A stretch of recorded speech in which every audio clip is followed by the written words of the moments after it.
Hi, Swapanlekha. Welcome to IDF Presents Rendezvous. Just a little bit about IDF is that India Diversity Forum is a sectionate committee, and we're committed to eliminating discrimination at the workplace and fostering an environment of inclusion, equitable environments across different industries. We're committed to diversity, equity, and inclusion at the workplace. And one of our flagship events is Rendezvous, which we're here for today. This platform is designed to share real experiences, actionable strategies, and bold ideas that shape truly inclusive organizations, which is our aim. As we know, the heart of every organization is the people, and we're glad to have you here with us as we rethink what it means to build inclusive workspaces where everyone belongs. So, big welcome to Dr. Swapanlekha Basak, Managing Director, Sthir India. Just a little bit about who we have here today with us. Dr. Basak is a blend of academic depth, corporate leadership, and cultural insight.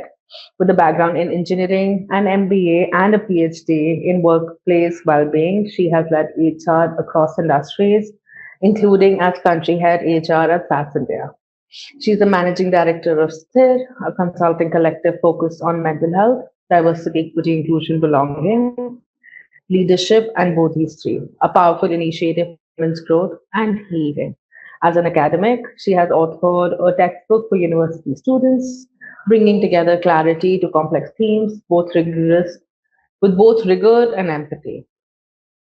Dr. Basak also serves as chair for G100 Workplace Wellbeing and is founder trustee of Computer Shiksha, reaching over 11 lakh children with digital literacy. Her lived experience through disciplines, languages, and entities gives her a unique intersectional perspective on what we call diversity, equity, and inclusion, making her an ideal voice for today's conversation. So, once again, on behalf of India Diversity Forum, a very big welcome. We're very happy that you're here with us today. Um, so, we'll start off with the first question Thank you so much from for your having me here.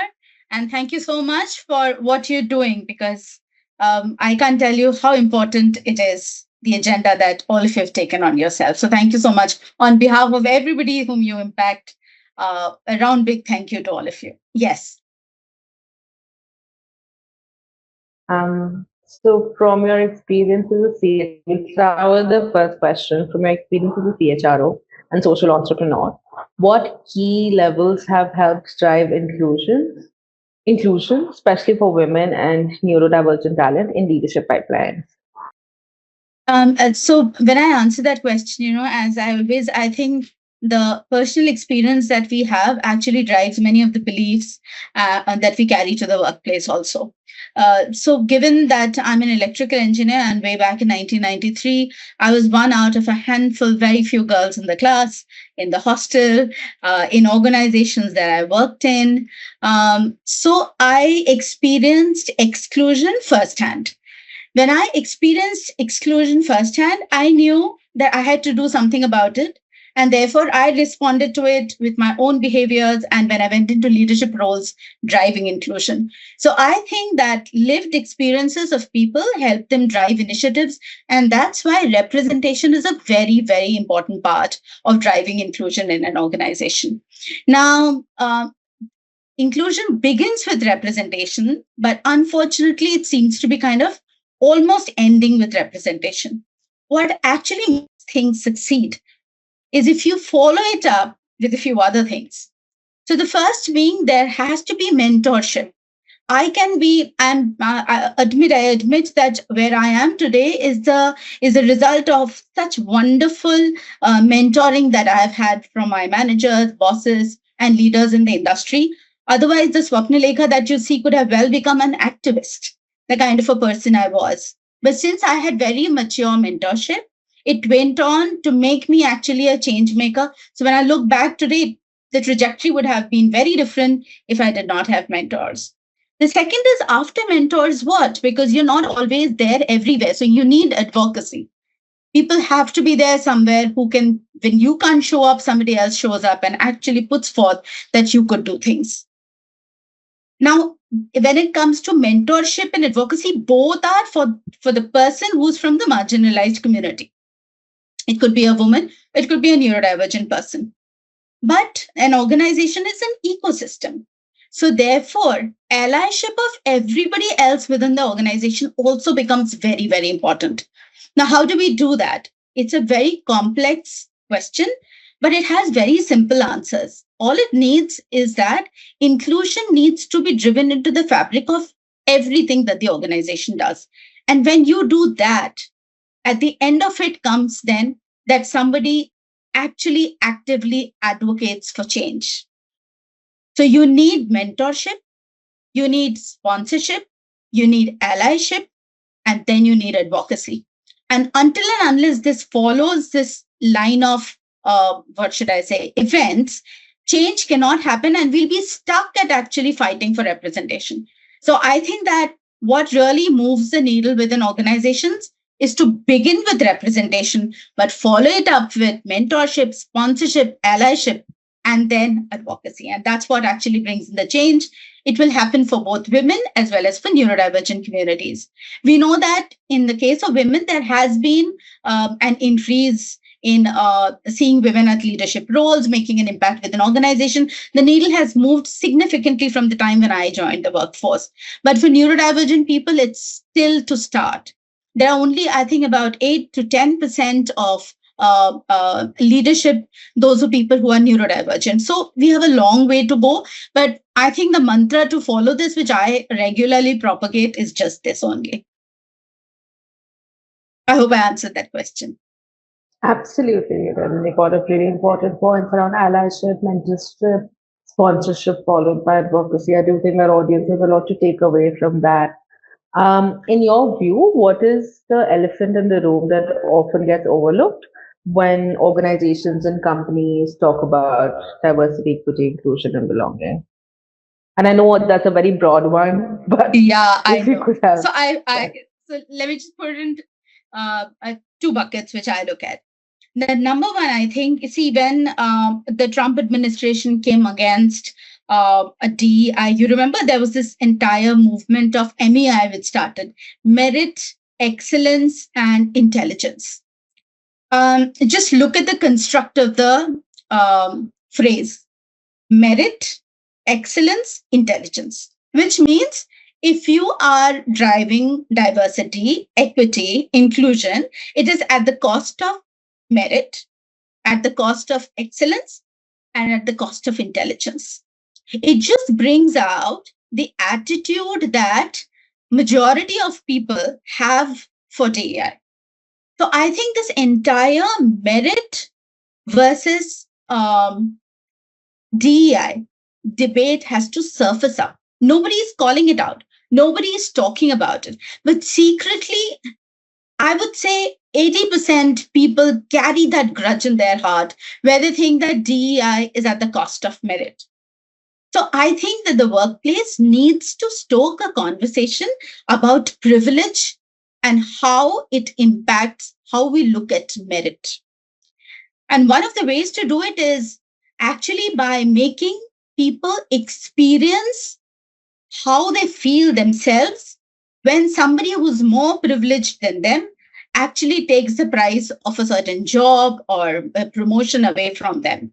And that is when people will understand what privilege actually means.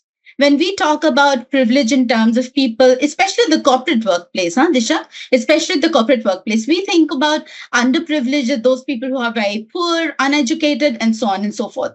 All of us have certain amount of privilege, and there are people who have more privilege than we have. Let's give an example. Suppose you have two people of the same merit who come to you, and you have to hire for a sales position, and one person tells you that he comes from a very influential family, and probably his family wines and dines and pays golf with decision makers of top organizations. Whom are you going to select for that job? It's going to be that person, and that is a privilege that person carries. Now think about it. If you were the other person who came from a middle class, lower middle class family, equally good as any other rich man's kid, would you not really resent that privilege then?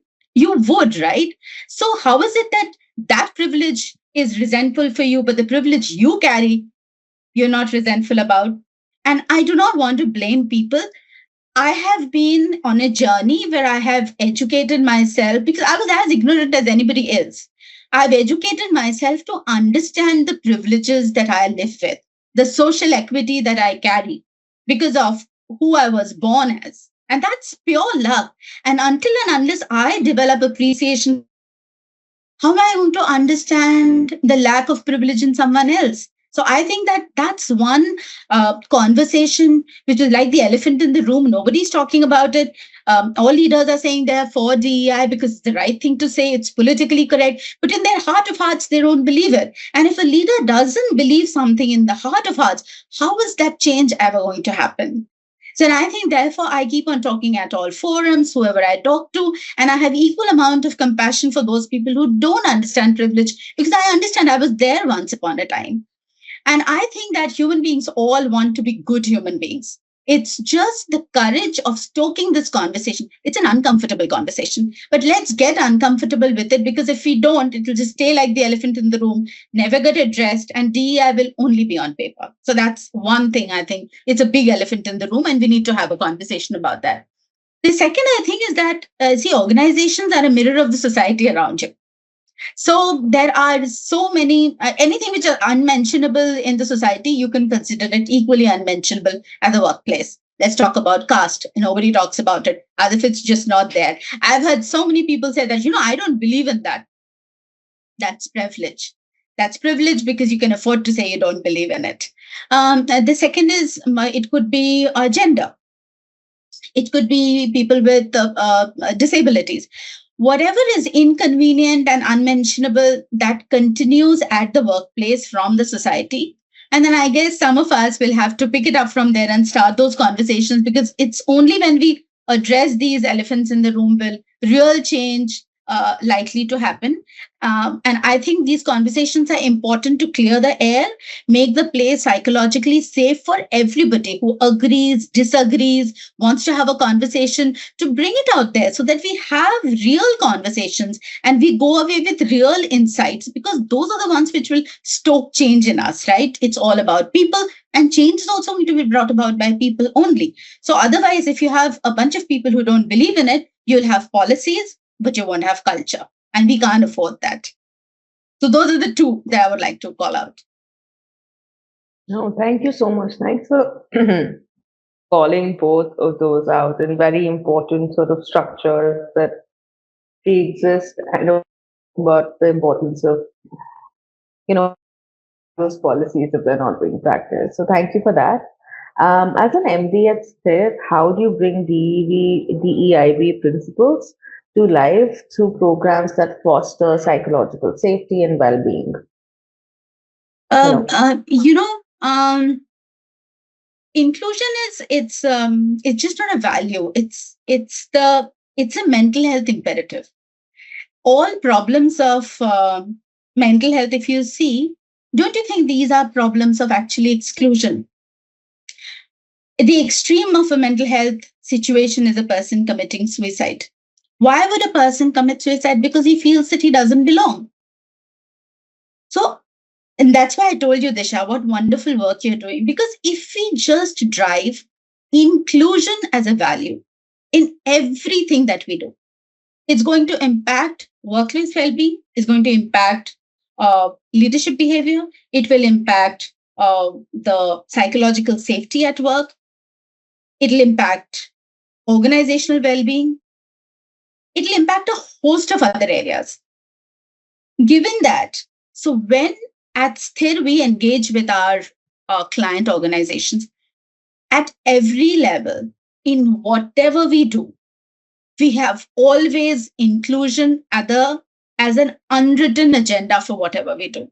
Let's talk with the smallest of things. We have a counseling helpline. Most of the calls are about people who feel that they don't belong. It could be not belonging to an organization, it could be not belonging to a family, community.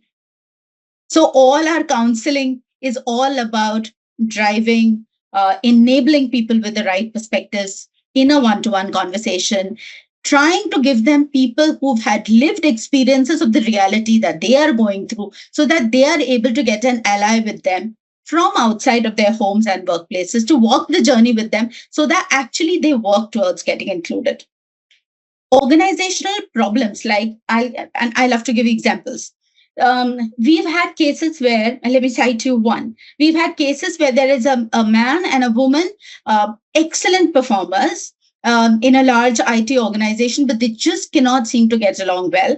And the organization is not willing to lose any of them. So they approach us and saying that, can we do something about it? So see, what it began with was a mental health thing. It's an anger management issue. Now, when conversations were done with counselors, what we realized is that the woman was had been married for about 4 to 5 years, and she was trying to have a baby, and it was not an easy thing for her because she was going through treatments, etc. And the man had a small, in his family life, he'd had a small kid and he had to work a lot. And he thought it was unfair that she was working just the working hours of 8 hours, and he had to put in so much work in there. And he was not able to give time to his family, and his marriage was almost, uh, falling apart. If you just look at the core of it, it's again an issue of two different kind of people at the workplace, and they are not accepting each other in the way they should be, in their complete full being the way they were. So the conversations were done individually with them, then together with them, where the man actually realized that since he was having a difficult time at home, he was trying to project it on his colleague, and that was ending up in a mental health kind of an issue.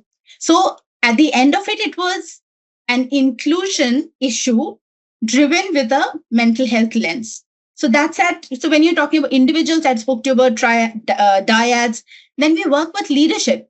Now in leadership, when we do things like listening circle, it's again about making leaders accept team members who are different from them. We do programs for first time managers. India is sitting on a democratic dividend of people, and managers who are becoming people managers, young boys and girls who are becoming managers without being trained how to be a manager. They look at their team members, expecting them to be just like them. So what happens? They will say, I'm picking up people who are fit for my team.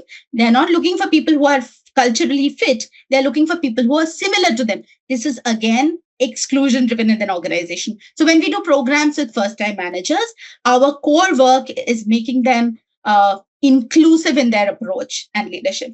And it just goes on. If you're doing a social well-being engagement with an organization, which is all about engagement and fun, there we would include probably a game show on cultural diversity so that people appreciate the diversity that India has. Because we've had workplaces where there have been problem between North Indians and South Indians, between languages, Hindi getting used, not used. So all the work that we do, Disha, at Sthir, infuses inclusion as a part in anything that we do. I just hope I've been able to give you a little picture of what we do.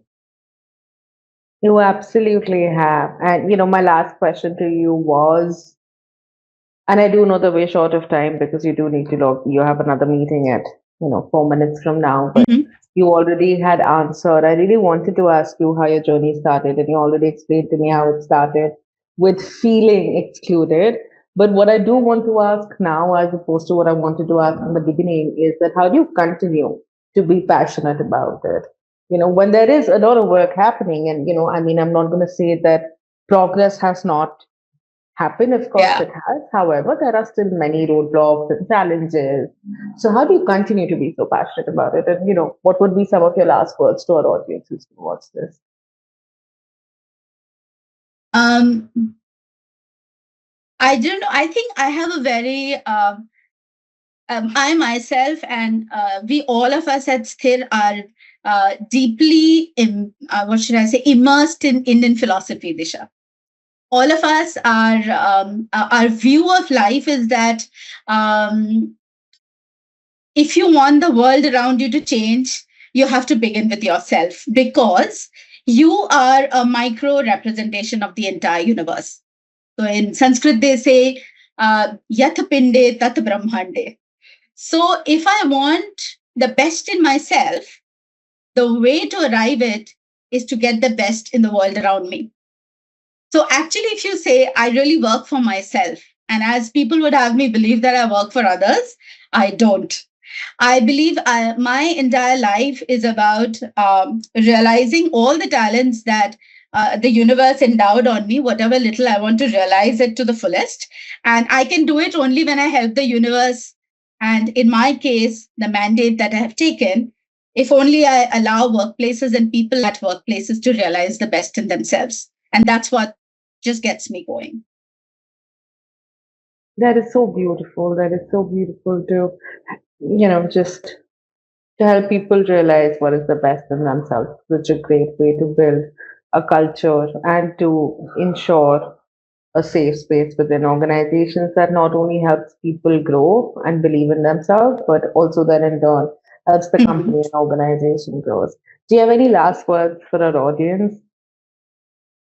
There are a lot of challenges which my fellow leaders in the industry face, my clients, CHROs face, and they would always say is that what are the roadblocks and how do we remove them? And that's one thing I just wanted to mention because see, one is I think that there is a lot of ignorance, Disha, in this entire subject. Those people who have DEI as an agenda has been kind of thrown into people's lap and without adequate education about what the whole thing is all about. See, leaders are not working in the social space where they are aware of all kind of diversity which is there in the universe. They work in their remit, which is corporate organizations. So we cannot blame them for not knowing enough, and that applies for CHROs also. So I think that the first thing we have to work in the industry today are three things. Actually, three things. I'll keep it short. One is the ignorance that all of us face. The second is we have to make accommodations for a DEI. So when I say accommodations means you have to do things differently, more, spend money. But this is a long thing. In the long run, anything that we spend on inclusion really works. And I'll give you two, three examples, which I'm very fond of. See how audiobooks were made for actually blind people who couldn't read. Now, all of us are reading audiobooks, right? Velcro was made for people who have physical disabilities. Now, everywhere, now school bags have got Velcro in them, right? Captions for videos were made for people who were hearing impaired. Now, all of us are using captions and subtitles. So, you see, any accommodation that you do for inclusion is going to, in the long run, benefit you. And the third is so, first is ignorance, second is accommodation, and the third is metrics that I want to talk about, Disha. Today, we have to know, and this sounds paradoxical, but I say this to everyone whatever measures improves. So, what are you measuring today? You're measuring representation. You're saying so much representation has happened. Great, it will improve. That's what Peter Drucker said. But there's something more important because Edward Deming, whom we call the father of quality, he said nothing which is important can be measured. So we need to be aware that it's just not the measurables that we stick with. It's a larger culture impact that we have to keep an eye on, which might not just be numbers. It is a culture, it is a pulse, it's the feel at the organization level. And that's what probably leaders have to see. What is the conversation which is happening at the cafeteria table? What are the kind of pushbacks I'm getting from my people will tell you the kind of biases that they are actually holding within the organization. So the last thing that I wanted to say, what organizations need to work is their ignorance, make accommodations, and choose the right metrics, but let metrics not become the end. Those are three things that I wanted to say in end, Disha. Thank you, Dr. Basak. Yeah, like what, just something to take away from, apart from many other things that you said about like what can be measured is what can be improved, but also moving just beyond number and measurements and all of the data and numbers and holding that importance, but also looking what can be done from that and moving beyond that. Thank you so much for taking out the time today. And we really do appreciate people like you, who have been doing this, who are passionate about it. We at India Diversity Forum truly do believe that, people are at the heart of any organization and organizations need to be an inclusive space for one and for all. Yeah. Thank you so much once again. Thank you so much.